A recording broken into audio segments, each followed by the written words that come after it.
Okay, so more mechanical vibration problems. So last time, mass spring problems look something like this.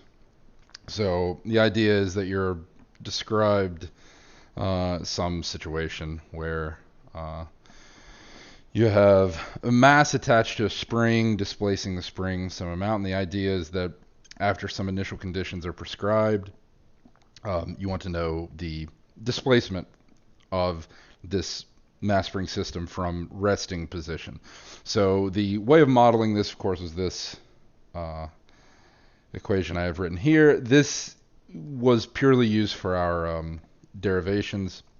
So we saw that there were several relationships, these forces. So most important one for these sorts of word problems that arise is the following. So this gravitational force satisfies minus m times g, g being the gravitational constant, m being the mass in question.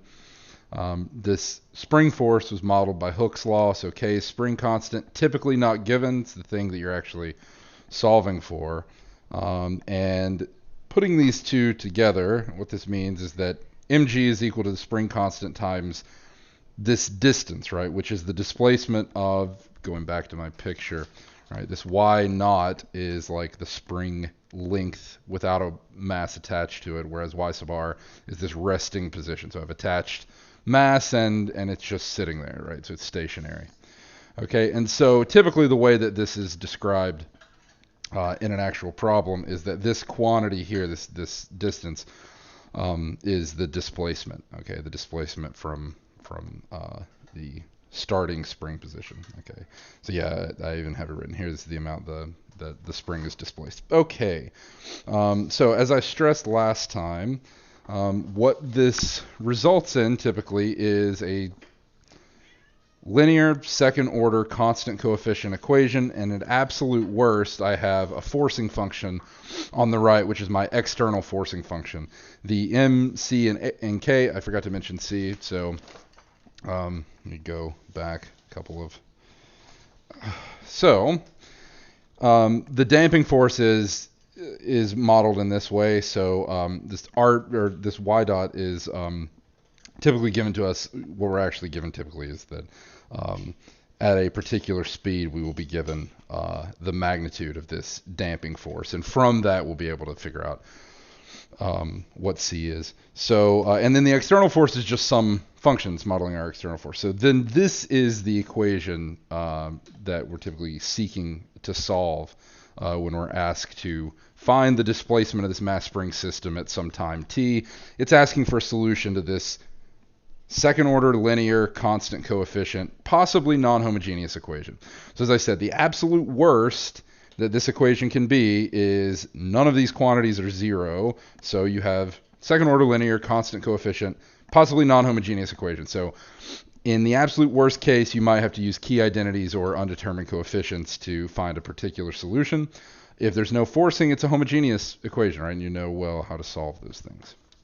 Okay, so most of what I'm going to be talking about then when it comes to applications doesn't have to do with any new solution techniques. In fact, we're not gonna learn any in this section, because you don't need any new solution techniques in order to solve any of these. So mostly what we're going to be doing is a matter of terminology and just familiarizing yourself with some of the things that you could be asked. But specifically, we're not doing any kind of new solution techniques. So everything we're doing was stuff that was done earlier. In fact, for these, essentially everything we're doing is stuff that we were doing before spring break. So, okay. So let's just start at the simplest possible example. So remember, we have this equation m h double dot plus c h dot plus k h is equal to my external forcing function, right? So this is the equation that I'm seeking to solve at all steps. Okay, and so let's just start at kind of a natural beginning, which is undamped, unforced. Okay, motion. So I have a spring mass system where I have no damping and I have no external forcing. Okay, so how does this, looking at this equation, what does this mean? No damping means that c is equal to 0, right? And no external forcing means that my external forcing function, this right-hand side, is identically equal to 0. Okay, so the equation in question becomes mh double dot plus kh is equal to 0. Putting this into standard form, the general form that this takes is k over mh here. So h double dot plus k over mh is equal to 0. Okay. All right. And so if I seek a solution to this, this is a homogeneous equation, right? So the forcing function on the right is 0, c is 0, so this makes this particularly simple. What is the characteristic polynomial? So characteristic polynomial is p of z, which is z squared plus k over m. Well, I've set this up in such a way that m is the mass, and so it's non-negative, and k is also non-negative. So what is this? What roots does this have? So roots are complex necessarily. Z squared plus some non-negative thing, as long as this is not 0, and it's not, what we get here are complex roots, so conjugate pair of complex roots. So the roots are plus minus square root of k over m. Okay. Sorry, I square root of k over m. I was just reading off the imaginary part. So here's here are my roots, right? So conjugate pair of complex roots.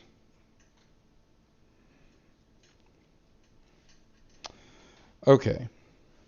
Now, for convenience sake, there's actually a nice way of writing this. So letting omega naught be defined to be square root of k over m, the roots become the following. So the roots are plus minus I omega naught. Okay. I'll explain later when we go into, I'll explain here in a second why I'm doing this swap. Okay, so then a general solution to the equation here that I got, I'll call this asterisk star. So a general solution to asterisk is then h of t is c sub 1 cosine of square root of k over m t plus c sub 2 sine of square root of k over mt. So recall, this is just writing out the homogeneous solution to this homogeneous equation. There is no real part here. The real part's 0, so there's no e showing up. So I just have this. So another way of rewriting this using this new notation here is rewriting it as c sub 1 cosine of omega naught t plus c sub 2 sine of omega naught t. Okay. Now, nothing about what we did. In fact, without introducing any new notation, without doing any of this, if I just gave you an equation like this and asked you to solve it, obviously you could do that in like a minute or less. Okay, so that's not the point. What we want to do is describe some kind of physical behavior from a spring mass system that's modeled by an equation like this. Okay, so how does this work? So before I go on and describe how I can rewrite this to get some info, what is the idea here? So I'm going to call omega naught the natural frequency. Okay, so this is terminology we're introducing. In the literature, you may see some of these quantities called slightly differently, especially these frequency terms. There's not a whole lot of consistency, so just pay attention to this. So, in fact, this in the literature is usually called angular frequency, I think. So anyway, the way that this works is the following. So I call this natural frequency. We'll see in a second why that is when I actually put this into a nicer form, although you may already see what this is meaning. So the cycle frequency, which I'm giving this as description, but I'm not really going to like ask you for this in a problem typically. So the cycle frequency we call f naught, and the way that it's related to the natural frequency is that the natural frequency is 2 pi times the cycle frequency. Or, in other words, the cycle frequency is 1 over 2 pi times omega naught. Okay. Remember, omega naught is just computed directly from K and M here, right? So again, the period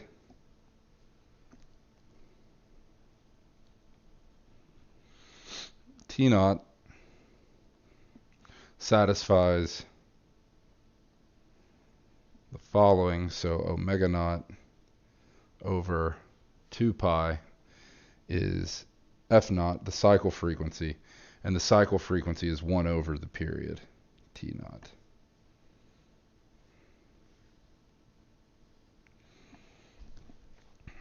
So rewriting it again, the period then is 2 pi over the natural frequency.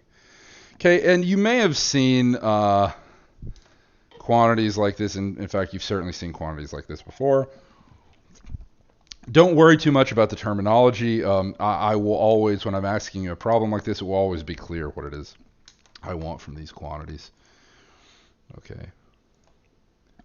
Yes, I'm still going to upload a lecture on undetermined coefficients. Still haven't done that yet. I'm going to do that.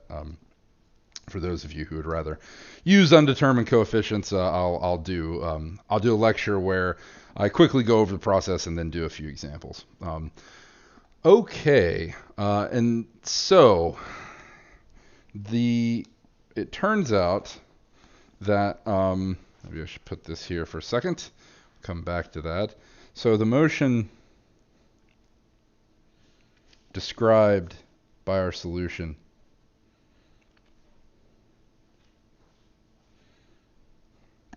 is called simple harmonic motion.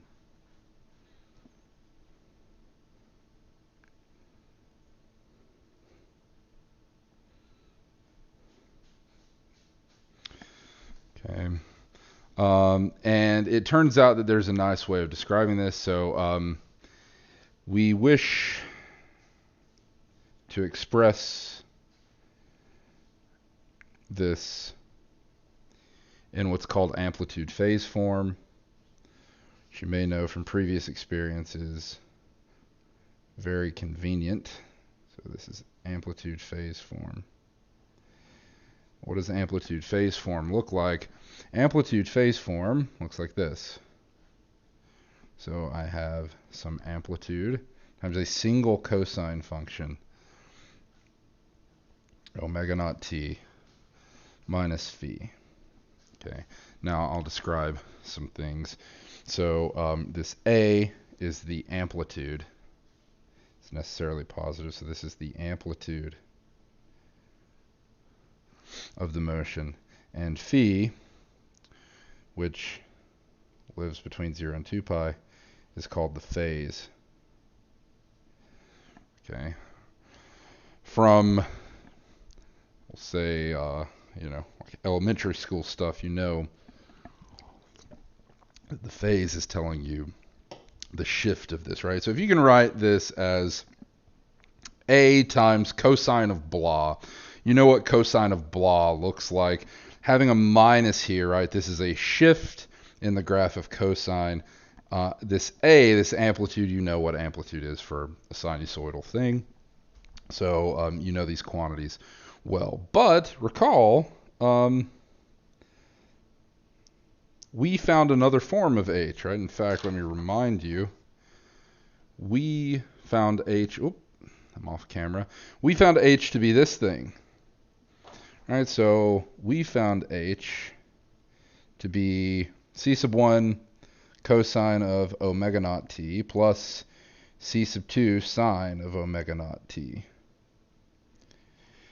Okay, so how do we go from here to amplitude phase form? The answer is something you're probably not going to like, which is cosine addition formula. You don't need to remember this, though, because it turns out there's a nice way of interpreting all this. So by cosine addition, I'm not even going to do it in the slow way. Okay, so by cosine addition, it turns out that our h of t can be written in the following way. This is a cosine of phi times cosine of omega naught t plus a sine of phi sine of omega naught t. And when we write it in this way, it's clear what it is that's going on, i.e., comparing these two. So compare these two expressions for h. And what do you see? You see that this needs to be equal to c sub 1, and this needs to be equal to c sub 2.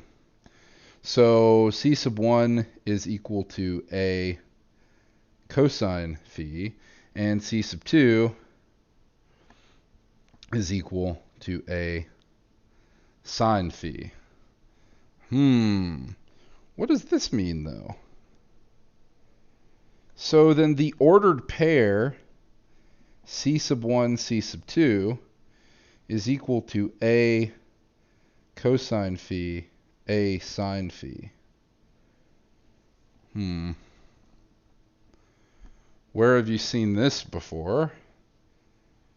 This is just a description of polar coordinates. So if c sub 1 and c sub 2 are in Cartesian coordinates, then all I do to move to amplitude phase form is put them in polar coordinates. That's it. So all this is saying is that i.e. a phi are the polar coordinates form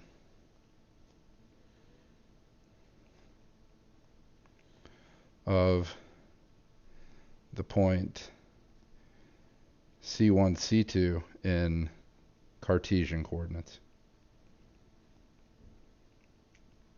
So that's it. So for a particular problem like this, say I give you an IVP, right, initial value problem, so that you actually determine C sub 1 and C sub 2. So you've got two numbers here. If you want to move to put it in amplitude phase form, all you do is take the arbitrary constants that you found and find their polar coordinates. That's it. So quickly, to remind you to put polar coordinates into the a phi form instead of r theta that you're used to. What does this mean? So note what this means is that a is simply the square root of the sum of the squares of those arbitrary constants, and cosine phi is c sub 1 over a, sine phi is c sub 2 over a. Right. Or tan phi is c sub 2 over c sub 1. You could also say that. So, write that if you like. Tan phi is c sub 2 over c sub 1. That's another way of doing it. All right. So, however you put those into polar coordinates, that's how you put it into amplitude phase form. Okay. Quick questions. I won't do an example. Let's see. No questions. I know that lags a little bit, but no questions so far. Okay. So let's do a quick example of this. And this, as far as it goes in this section, this will be the only example that we do fully. The reason for that is, as I mentioned, we're not learning any new solution techniques. So for the other cases, I'm going to explain them, and I'm going to explain them theoretically, meaning I'm going to explain how you would solve them. You already know how to solve them, so I'm just going to rename the quantities involved. Okay, so an example. All right, so a mass of 10 grams stretches a spring 5 centimeters when at rest. Okay. At some initial time t equals 0, the mass is set in motion from 2.5 centimeters below its rest position with downward velocity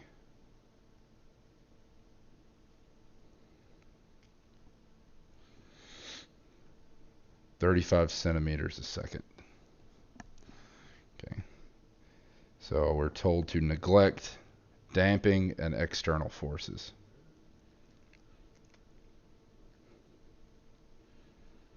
So this is unforced, undamped. Okay, couple of questions. So one, what is the displacement of the mass as a function of time? So at a given time t, right, what is the displacement? So what is the displacement of the mass as a function of time?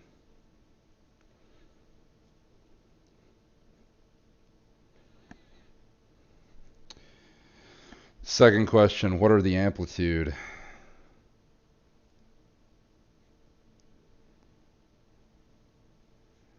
phase, frequency, and period of the motion?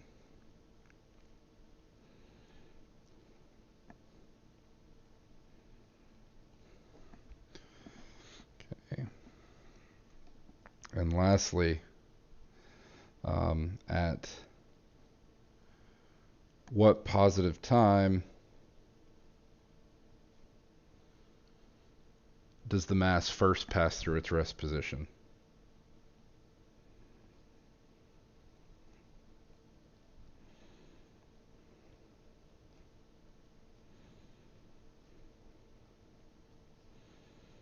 Okay, so three very typical questions that could be asked for a problem like this.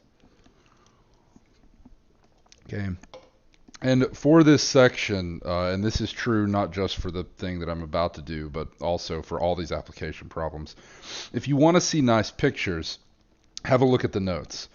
You're not going to see me draw you're not going to see me draw that nice of a picture because, I mean, the notes are going to look a lot prettier. So have a look at the notes if you want to see nice pictures of this, of what's going on here. Okay, so I'm given the units I'm given are centimeters, grams, and so how am I going to do this? So I'm not going to trick you with units. I'll be very clear about the units that you're going to be using, so you don't have to worry too much about that. All right, so let's seek first to find this h, because everything else here follows from that. So I want to solve the equation in question. All right, so my goal is to solve mh double dot plus kh is equal to 0. And we know that this is the equation in question because there's no damping and no external force. So right inside 0, that's external force. Damping means that C is 0. Okay, so this is what I have. Okay, so how do I go about doing this? One, I need to figure out both these quantities. So if I know m and I know k, I'm good. I know what m is, so m is 10. Right, m is 10 grams. Okay, and what do I know? So I know, let's go back. I had boxed some stuff when we were describing the setup for these problems. Ah, yes. Okay, so one of the main relationships was that mg is equal to k times the displacement distance, right? The amount that the spring is displaced by the mass. Okay, so that's exactly what we're told. So we are told that a mass of 10 grams stretches the spring 5 centimeters when at rest. We know what g is. It's a gravitational constant. And so to find k, since I'm told displacement, mass, and I know what g is, I just use this expression. Okay, so g is 980 centimeters per second squared. Okay, thus mg is equal to k times displacement. I'm going to write it like this, but I'm going to remind you that this is displacement length, right? It's the amount that the mass actually displaces the spring. So this means that 10 times 980 is equal to k times the displacement length, and the displacement length is 5 centimeters, so all my units are fine here. So this is times 5. So K is 10 times 980 divided by 5. I'm going to leave everything unsimplified for now, just for the hopes that it gets a little simpler later. Okay. I guess if we're concerned about the units of K, this would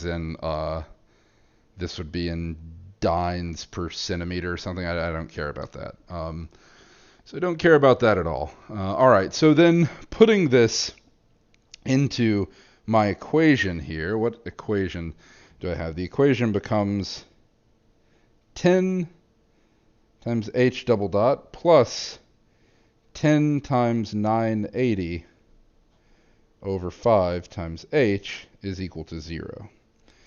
So that's the equation I'm attempting to solve. Now I can divide both sides by 10. Why am I doing this? I'm putting this into standard form, right? So I don't deal with equations like that. I want to put it into standard form. So doing that, what do I get? So I get, oh, it's casting a shadow. So I get h double dot plus 980 over 5 times h is equal to 0. Doing that arithmetic, this is h double dot plus 196h is equal to 0. And now I solve this. This is homogeneous constant coefficient. So note characteristic polynomial is z squared plus 196. All right. What are the roots of this? So roots are plus minus I times the square root of 196. So this is plus minus 14I, if you like. So this is not using any of our new terminology, but I actually want to know this thing I'm calling the frequency. So note omega naught is equal to 14. Okay. All right. Thus, a general solution is h of t, which is c sub 1 cosine of 14t plus c sub 2 sine of 14t. Okay, this is my general solution. But I was actually given an IVP. Why? Well, I was told that at t equals 0, the mass is set in motion from 2.5 centimeters below its rest position with downward velocity 35 centimeters per second. Okay, so what does that mean? Well, remember, h of t is going to be modeling the displacement, right, as a function of t. Okay, and so at t equals 0, it's set into motion from 2.5 centimeters below its rest position. So that gives me a position 2.5 centimeters below its rest position. That means my initial position at time t equals 0 is minus 2.5. Now, I'm also told that when this mass is set into motion, I'm told exactly the velocity, okay, at that same time. And it's a downward velocity. We'll assume that I have oriented this in the usual way so that a downward velocity is going to indicate negative. So h dot of 0 is, of course, going to be minus 35 centimeters per second. Okay. Again, I'm leaving out the units here. Okay, so this is now this from the problem. So these come directly from the problem statement, right? So these two initial conditions come directly from this sentence. Okay. All right. So this allows me to find C sub 1, C sub 2, so I can quickly do that. So h of 0, that must be minus 2.5, but also plugging in 0 here. Get 0 here, I get cosine of 0, so that's 1, so that is C sub 1. So C sub 1 is minus 2.5, and if I take the derivative of this thing, so h prime of t, this is minus C sub 1, actually it's minus 14, sorry. Here, let's do this again. So this is what I get for C sub 1.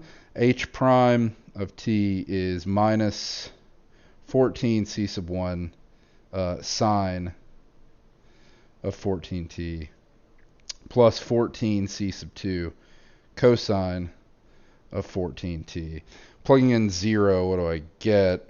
So it has to be minus 35. So minus 35 is equal to h prime of 0, which is, so sine of 0 here is 0, and so I have 14c sub 2 times cosine of 0, so this is 14 of c sub 2. Okay. So from these two relations, I get that C sub 1 is minus 2.5. I'm going to write it as minus 5 halves. And C sub 2 is, so C sub 2 is minus 35 over 14. We can do better than that. 35 over 14 divided by 7 divided by 7. Oh, wow, this is actually the same thing. So that's cool. All right. Oh, there we go. I'm back on camera. Okay. So we found both of our arbitrary constants, and so thus the displacement of the mass at time t is given by h of t is minus 5 halves cosine of 14t. Make sure you use h and not h prime that you've computed down here. Minus 5 halves sine of 14t.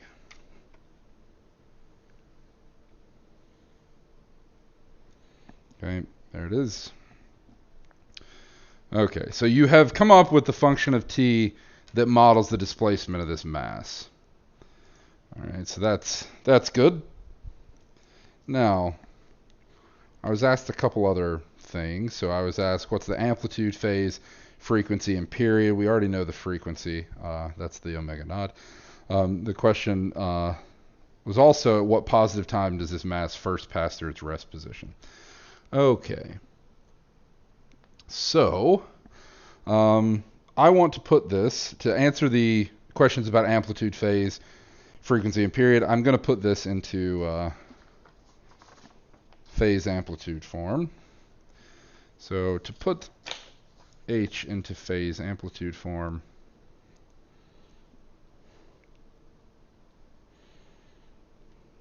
I'm going to rewrite it. So this is minus 5 halves cosine of 14t minus 5 halves sine of 14t. So to put this into phase amplitude form,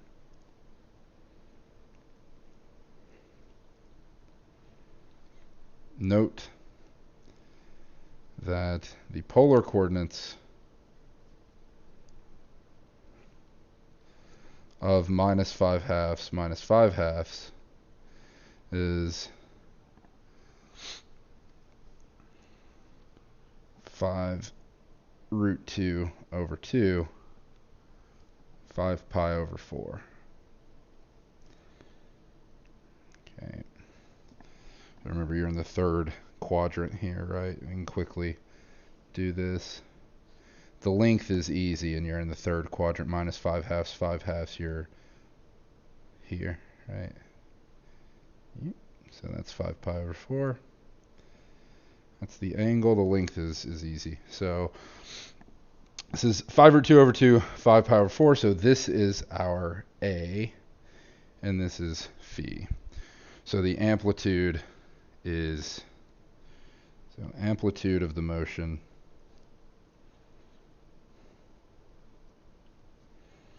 is 5 root 2 over 2. The phase is 5 pi over 4. Frequency, we've already found, is 14. Okay, and period, call from our first sheet. The period was 2 pi over the frequency. So 2 pi over omega naught. So that's 2 pi over 14, or pi over 7. Okay. I didn't throw in units here, but it's okay. All right. So this answers our second bit.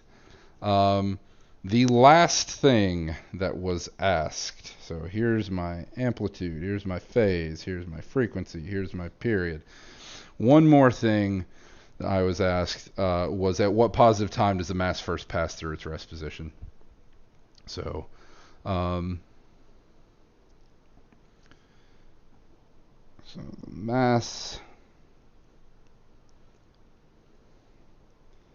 passes through its rest position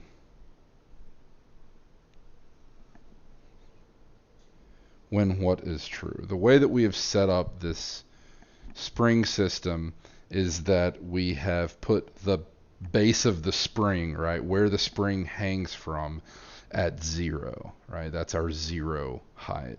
And so that's its rest. I should say that we've put its rest position at 0. Sorry, not the other end of the spring. So we've put its rest position at 0. And so the mass passes through its rest position when h of t is equal to 0. So this is just setting your solution equal to 0. This can be very annoying to do if this is all you're looking at, right?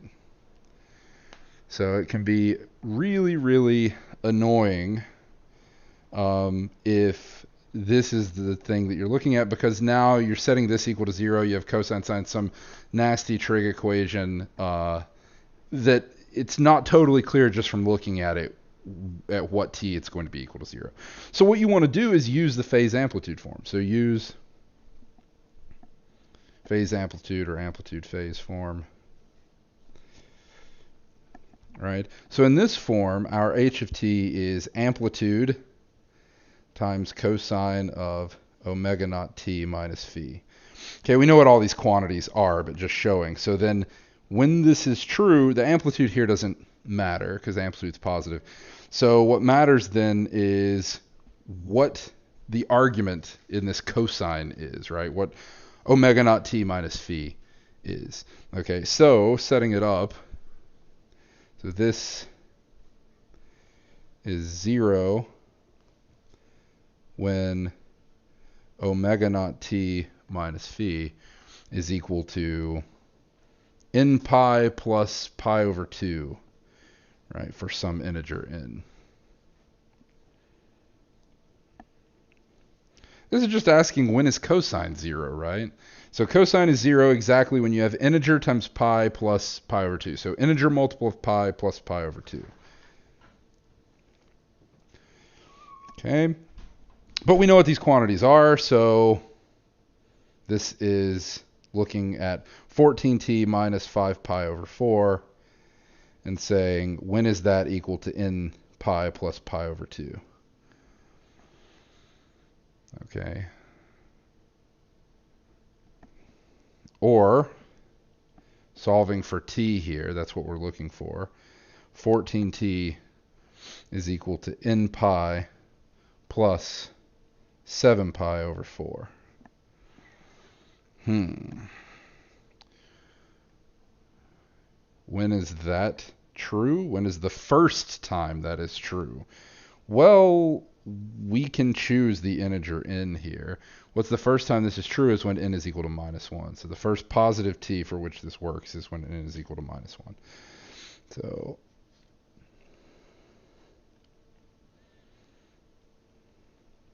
first positive t for which this is true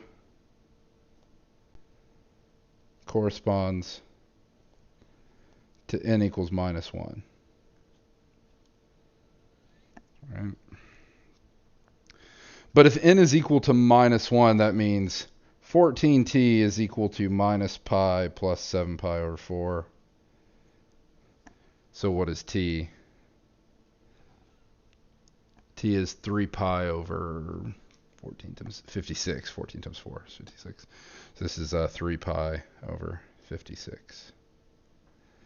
Okay, so slightly annoying arithmetic that has to be done here, but you see that really the point was in the form that you immediately seek the solution in, it's not that convenient to do something like setting it equal to 0, so an amplitude phase form is a lot easier. All right, so we've answered all those questions. This is kind of like, these are very, very typical things that can be asked for problems like this. Okay, so that is the undamped, unforced case. Okay, so let's do something a little bit more complicated.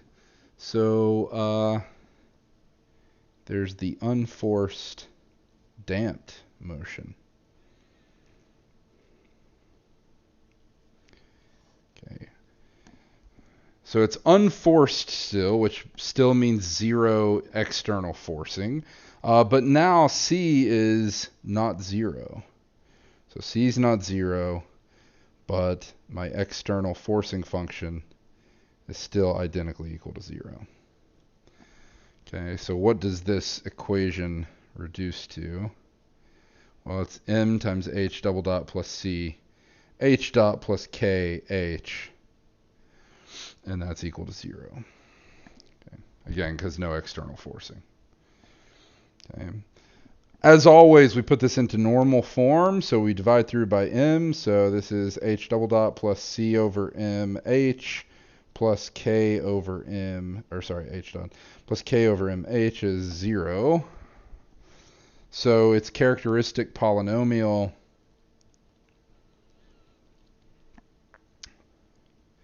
is z squared plus c over mz plus k over m, right? Okay, but once you figured out all these quantities, so once you know m, k, and c, then this reduces to the case of a homogeneous constant coefficient, right? So this is homogeneous constant coefficient. And so you know that it splits into 3 cases. Now, there's some terminology introduced here. It's not super important because I'm not going to refer to it specifically by this name, but just to follow along with the notes and the notation that's used there, I'm going to use it. It'll also simplify the way it looks. So I'm going to rewrite this. So I'm going to rewrite this characteristic polynomial as z plus eta squared plus omega naught squared minus eta squared. Okay, this is just some trickery. So in order for this to work out, eta needs to be c over 2m, and omega naught needs to be square root of k over m. Right. So omega naught's the same as it was before, but now we have this eta. Okay, so 3 cases, as you know. Because this is just a general quadratic, this is going to have the 3 cases that a general quadratic function has, which is there can be no real roots, there can be a single real double root, or there could be 2 distinct real roots, right? Those are the possibilities.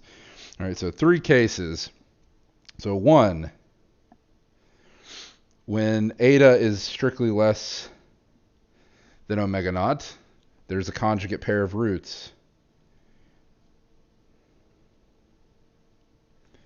There's a conjugate pair of roots. Again, you don't have to remember the eta and omega naught business. You could just do this directly using the quadratic formula, right? That's all you would need to do here. I'm just writing it out this way. So there's a conjugate pair of roots. The conjugate pair of roots is minus eta plus minus I omega naught. Or sorry, not omega naught. This is omega eta, where omega eta is the square root of omega naught squared minus eta squared. Okay. So again, you don't have to worry about the specifics here. The point is that one case is conjugate pair of complex roots. Second case is one real double root, and that occurs when when eta is equal to omega naught. There is a real double root. And that real double root is minus eta. And 3, when eta is strictly bigger than omega naught, there are 2 real distinct roots.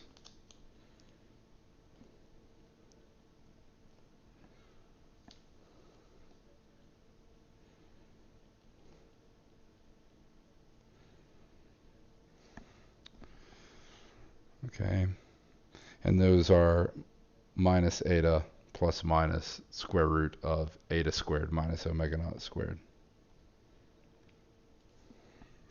Again, you do not have to remember these things. Just use quadratic formula. You can figure it out. Okay. Now, it turns out that these 3 cases, right, that of course any quadratic splits into these 3 cases when it comes to its roots. So these 3 cases correspond to 3 specific types of motion that we're going to get. So the first is called underdamped. The second is critically damped. The third is overdamped. So this results in underdamped motion. This results in critically damped.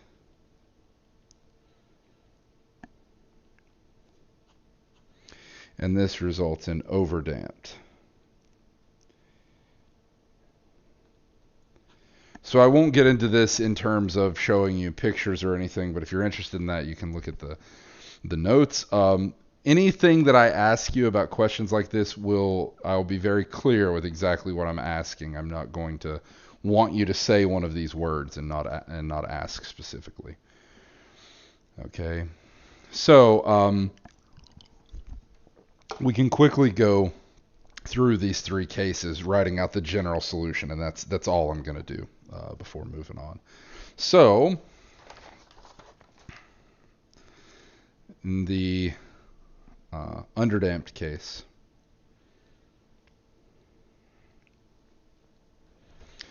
well, remember, in the underdamped case, this is 2 complex roots. All right, so all you have to do to remember what this thing actually looks like is just remember what you did for a homogeneous equation when you had 2 complex roots. Right, so general solution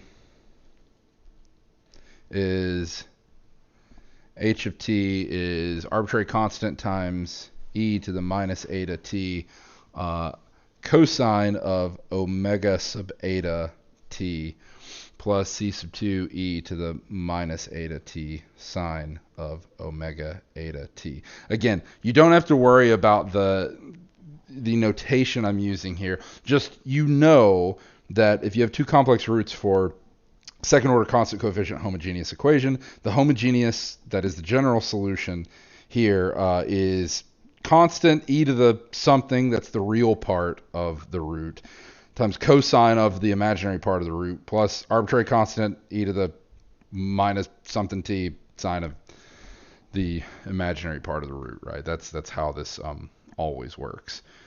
Okay, so using the same thing, I can write this in a phase amplitude form just as well. So I can write this as some amplitude times e to the minus eta t cosine of omega eta t minus phi. Oh. Okay, I can write this using the same thing where a is square root of c1 squared plus c2 squared, and my cosine and sine of phi are determined in the exact same way. Okay. All right. And so what is the difference here in this underdamped case? So in this underdamped case, what this means is that it's like simple harmonic motion, but I have a factor of e to the minus eta t here, right? So it's like if you took the simple harmonic motion from the unforced, undamped case, and you slapped this factor here on, what's happening is that you have some essentially decaying bit, right? It's like harmonic motion. It's like simple harmonic motion that is decaying in some way. And there's nice pictures of this in the notes. This omega eta is called the damped frequency, and the associated period using the same like analogous formula for that's called the damped period, but I'm not going to ever ask for those quantities, but that's an interesting way to understand this. So for the critically damped case,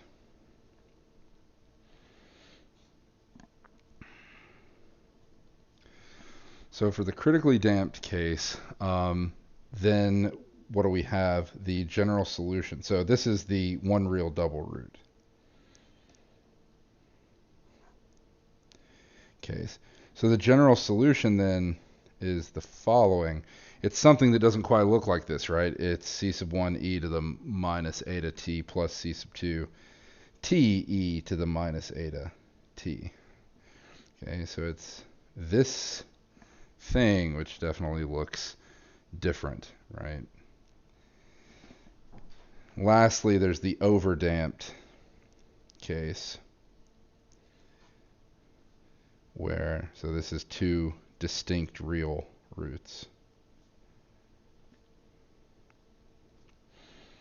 So this would be c sub 1 e to the minus, we'll say eta sub 1 t plus c sub 2 e to the minus eta sub 2. I'm not defining those. It's just whatever the real roots are. There they are. I didn't define them anywhere else, but that's fine.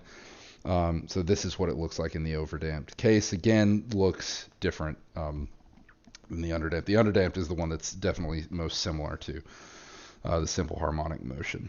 Okay. All right.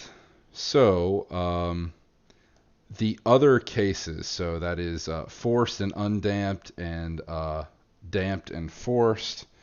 So forced, undamped, I'm not going to talk about specifically, but of course it would look like this.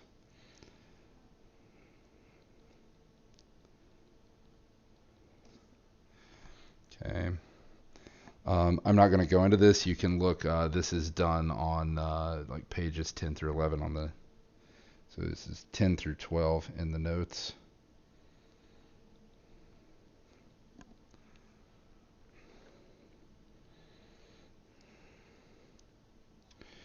So this section is it's the higher order springs section. So it's the second to last section in chapter 2. Okay, and then lastly, one more case is the forced damped motion. So this was the described in terms of work that had to be done to solve it. This was the absolute worst case, right? Because what is needed is this is a fully general second order constant coefficient equation. So this is as general as this thing gets. Okay. So this is called the external forcing.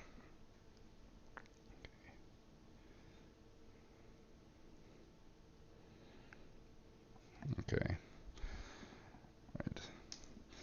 Right. So what do I have to do, right? I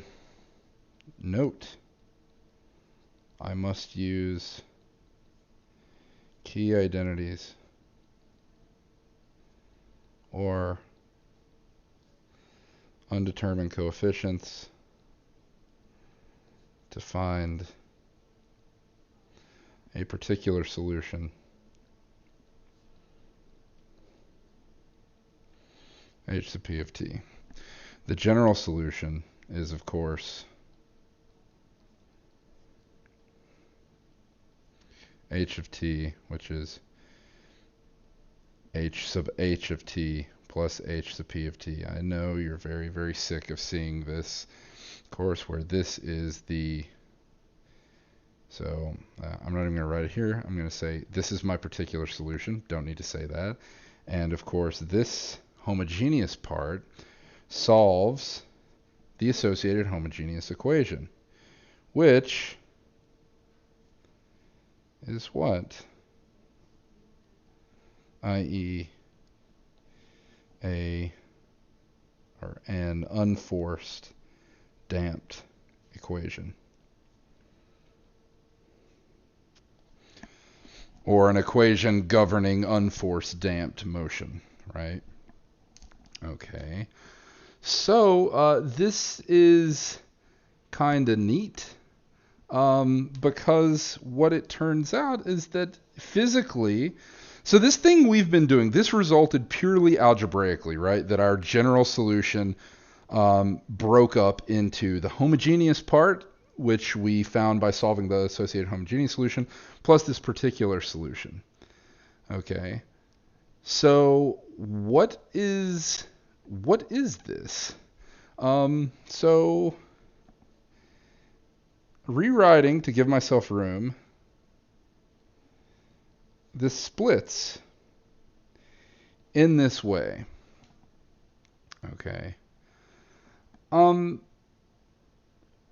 But because this thing solves the homogeneous bit, okay, which is unforced damped, okay, then in a particular way, if we look at, I should say,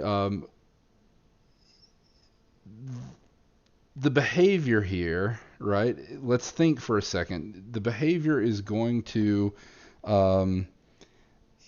if I pick an external forcing that's not too bad. So what I'm going to say, the reason I'm stuttering and stumbling over my words here is that what I'm going to say is not necessarily true if I pick a really, really nasty function here. So I was just going through in my head what goes wrong if this external forcing function is terrible. So if it's not terrible, then what I'm going to say is true. So say that this is like cosine. So this is like some constant times cosine or some constant times sine. So something nice, right? Something that you could use key identities or undetermined coefficients for. It's not too bad. If it's something like that, then I could say something really nice here, which is that when I write out this this splitting of the solution as homogeneous and plus particular part, this part here decays to zero. It goes to zero as t goes to infinity. And this part is the periodic part of the solution, if you like. And so what happens is that this is called my transient solution. And this is called my steady state.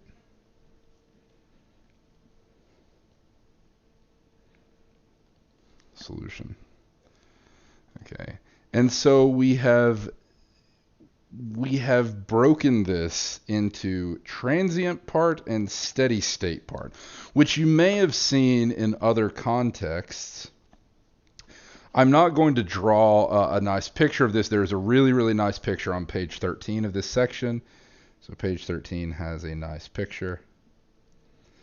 But this is one of those nice cases where we have this thing resulting from the algebra of these equations, right? So it turned out that the non-homogeneous equations worked out in this way, so that the general solution was homogeneous part plus particular solution. So physically, the interpretation of that is that you have some transient solution that is decaying to zero as t goes to infinity, and then you have this steady state solution or steady state component of the solution. So again, if you want to actually see a nice picture of this and see how it works, you can look at page 13 of the notes. And that is more or less everything that I wanted to say. I could talk about phasors, but I don't think I'm going to. If I do, I may toss them in when we're talking about undetermined coefficients. Again, I may toss them into that supplemental lecture, but I doubt it because that's already grown to include a couple of extra things that I didn't really want to talk about too much. So with that, since the title of this lecture was technically Laplace transforms, or it wasn't just Laplace transforms, it was finishing spring mass systems and doing a bit of Laplace transforms, I'm going to do like 5 minutes of giving you the rundown on the goal of Laplace transforms, but I'm not actually going to do any Laplace transforms today. I'm just going to start them, so we'll do that next time. So how does this work?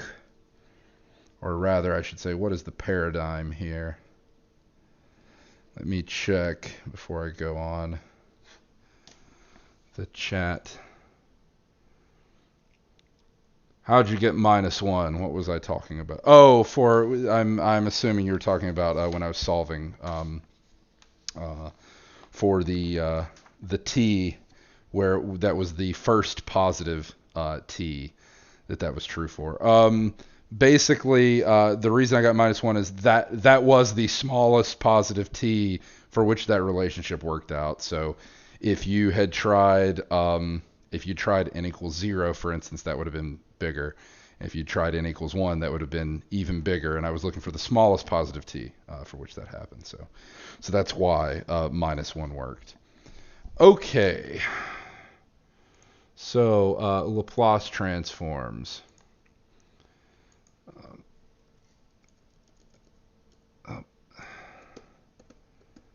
I got logged out of my notes. Okay. So the main thing about Laplace transforms is, unlike everything else we've done in this course, they're kind of on their own. So as far as everything that we've done in chapter 2 up till now, Laplace transforms are definitely totally different. But it's not so bad, because the end result is going to be the same. And there's some nice things about Laplace transforms that basically allow you to do some shortcuts. So typically, I will say that especially until you're good with them, they're not a shortcut in any way. But we'll see how Laplace transforms allow you to shortcut certain processes associated to solving these things. So what is the idea? The idea is that you have an initial value problem. Okay, so you have an IVP, some initial value problem, and you want to solve this, right?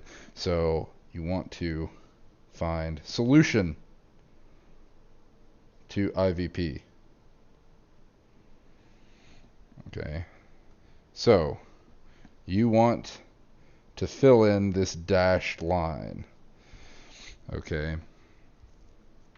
Now, an IVP is a differential equation, and so solving it relies on these types of methods that we've been doing this entire semester, right? But there's a reason why that is that's a little bit unfortunate, because if I come up with a problem that is even slightly different, then you suddenly don't know how to do it, right? So for instance, if all you know how to do is use key identities or undetermined coefficients, the second that I slap a secant of t on the right-hand side, or a natural log of t, right, on the right-hand side of that equation, you suddenly have no idea what to do, right? Or let's say that I slap a piecewise function on the right-hand side, right? Like, you don't know what to do. You don't know how to deal with that.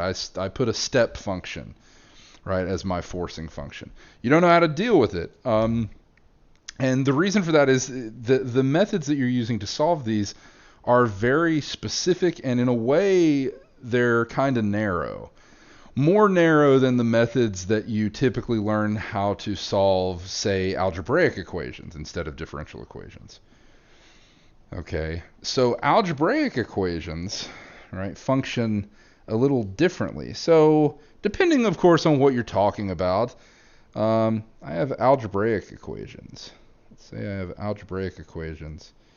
Well, solving algebraic equations is typically more straightforward. So filling in this arrow to find solution of algebraic equation is not as hard, right? So think about solving a quadratic or a cubic or a quintic. Okay, maybe off the top of your head you don't know like a closed form solution like for those last two things I mentioned like you would a quadratic, but nonetheless you have some method of approach that is typically easier to talk about than for a differential equation. For a differential equation, you're just stuck. At least with an algebraic equation, you can play around with it algebraically, and maybe you luck out, right? But you're just kind of totally stuck in the case of differential equations. So anyway, what does this have to do with this arrow up here? The idea is that we're going to talk about something called Laplace transforms that take you from the initial value problem to algebraic problem. So this is Laplace transform. We denote the Laplace transform with an L. Okay, so you start with an initial value problem. You hit it with a Laplace transform. That takes you from an initial value problem, a differential equation, to an algebraic equation. Okay, now, as I said, algebraic equations in general, of course, are not necessarily any nicer than differential equations. But the algebraic equations that we are going to get out of this process are going to be nicer. They're going to be very simple things, actually. Okay, so the algebraic equations we get here are going to be nice and simple. So solving those algebraic equations is not going to be too bad. Now, I started with initial value problem, use Laplace transform to go down to the world of algebraic equations. I solved those because solving those are easy, or that's easy. And now I want to go somehow from here to the solution to the problem that I started out wanting to solve. And the way that I do that is something called the inverse Laplace transform.